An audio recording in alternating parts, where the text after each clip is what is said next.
పరిస్థితి ఎన్నికల సంబంధించి పోలింగ్ తేదీ సమీపిస్తున్న నేపథ్యంలో కొంతమంది అధికారులపైన కూడా విమర్శలు ఫిర్యాదులు కూడా ఉన్న నేపథ్యంలో వారందరిపైన ఎలాంటి చర్యలు తీసుకుంటారు ఏ విధంగా ముందుకు పోతారు అనేది కూడా చూడాలి ఆంధ్రప్రదేశ్లో ప్రజాస్వామ్యయుతంగా పోలింగ్ జరిగేటువంటి పరిస్థితి రావాలని చెప్పి ప్రతి ఒక్కరు కూడా కోరుకుంటున్నారు కాబట్టి ఇక వైసీపీ నీళ్లు మూకలు రెచ్చిపోతున్నటువంటి పరిణామాల నేపథ్యంలో ఇవాళ కూడా గుంటూరు జిల్లాలో పెద్ద ఎత్తున దాడులు కావచ్చు జరిగినటువంటి పరిస్థితి సో ఏంటి సాంబశివరావు ఇప్పుడు ఒకవైపు పోలీసు అధికారులను కూడా బదిలీ చేస్తున్నారు మనం చూస్తున్నాం ఇంకొక వైపు అక్కడ ఎందుకు ఇంతలా రెచ్చిపోతున్నారు వాళ్ళని అసలు కంట్రోల్ చేయట్లేదా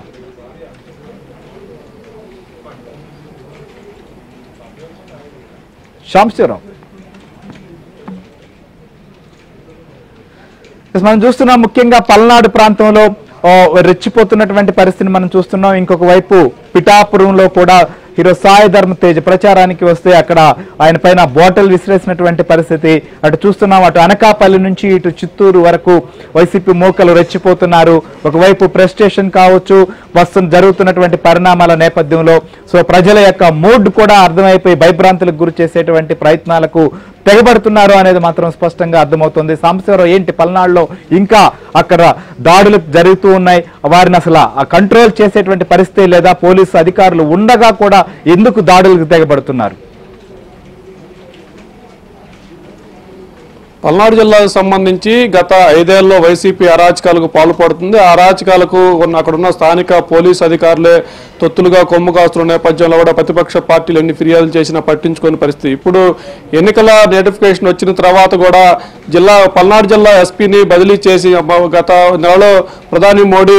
వచ్చిన సందర్భంలో కూడా భద్రతా వైఫల్యాల నేపథ్యంలో కూడా అక్కడ పోలీసు సిబ్బంది సరిగా పనిచేయకపోవడంతో కూడా పల్నాడు జిల్లా ఎస్పీని బదిలీ చేసిన పరిస్థితి అయితే ఉంది ఎస్పీ స్థాయి అధికారిని బదిలీ చేసిన కింద స్థాయి సిబ్బందిలో కూడా ఇంకా చాలా మందిలో మార్పు రాకుండా వైసీపీ కార్యకర్తలుగా వైసీపీ తొత్తులుగా పనిచేస్తున్నారనే ఆరోపణలు ఉన్నాయి కొన్ని సందర్భాలు చూస్తుంటే నిజంగానే మనకి తేడతెల్లమవుతున్న పరిస్థితి అవుతుంది ఈ రోజు అసలు ఏకంగా పోస్టల్ బ్యాలెట్ వద్ద నర్సాపేట ఎమ్మెల్యే ప్రస్తుతం వైసీపీ నర్సాపేట వైసీపీ అభ్యర్థిగా ఉన్న గోపిరెడ్డి శ్రీనివాసరెడ్డి తన అనుచర గణంతో పోస్టల్ బ్యాలెట్ జరిగే ఎస్ఎస్ఎన్ కాలేజీ పోలింగ్ కేంద్రం వద్దకు వెళ్లి అక్కడ ఉద్యోగులను బెదిరించే ప్రయత్నం అయితే చేశారు మొన్న జరిగిన పోస్టల్ బ్యాలెట్ లో 90% ఓటింగ్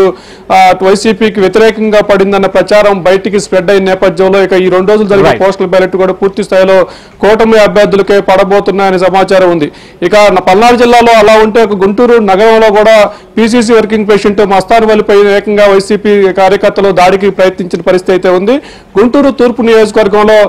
ఓటర్లకు ఒక కూపన్లు పంపిణీ చేస్తున్నారు ఒక పుస్తకంలో ఒక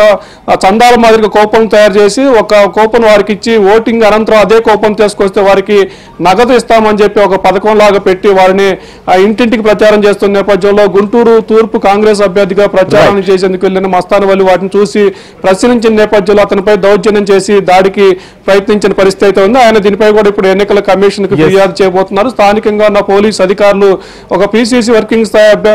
ప్రెసిడెంట్ పైన దాడికి ప్రయత్నించా కూడా స్పందించకపోవడంతో కూడా ఆయన